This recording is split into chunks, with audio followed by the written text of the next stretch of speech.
കോട്ടക്കുന്ന് പാർക്കിലേക്ക് നാളെ പ്രവേശനം മുൻവശത്തെ ഗേറ്റിലൂടെ മാത്രം. റോഡ് പണി നടക്കുന്നതിനാൽ പ്രഭാത സവാരിക്കാർക്കും പ്രവേശന വിലക്ക്. വീട്, വില്ല, ഫ്ളാറ്റ് ക്ലീനിംഗ് സർവീസുകൾക്കും കേടുവന്ന് കുഴിഞ്ഞുപോയ സോഫ സെറ്റ് റിപ്പയറിംഗിനും വിളിക്കാം റിഫ്രഷ് ഹോംസ്. വർഷങ്ങൾ പിന്നിട്ട വിശ്വസ്തത. ഫോൺ 9645072222. മലപ്പുറം മൂന്നാം പടി ഭാഗത്തു നിന്നും കോട്ടക്കുന്നിലേക്കുള്ള വഴിയിൽ റോഡ് പണി നടക്കുന്നതിനാൽ നാളെ ജനുവരി 7 ബുധനാഴ്ച കോട്ടക്കുന്ന് റോഡ് അടച്ചിടും. അതുകൊണ്ട് തന്നെ അതുവഴി വാഹനങ്ങൾക്ക് പ്രവേശനം സാധ്യമല്ല.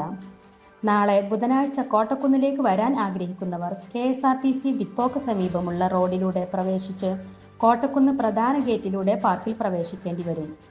പ്രഭാത സവാരിക്കാർക്ക് പ്രധാന കവാടത്തിന് സമീപമുള്ള പാർക്കിംഗ് ഗ്രൗണ്ട് ഉപയോഗിക്കാമെന്നും റോഡ് പണിയുമായി സഹകരിക്കണമെന്നും കോട്ടക്കുന്ന് പാർക്ക് അധികൃതർ പറഞ്ഞു. Naseera Mustafa, SS news, Malappuram.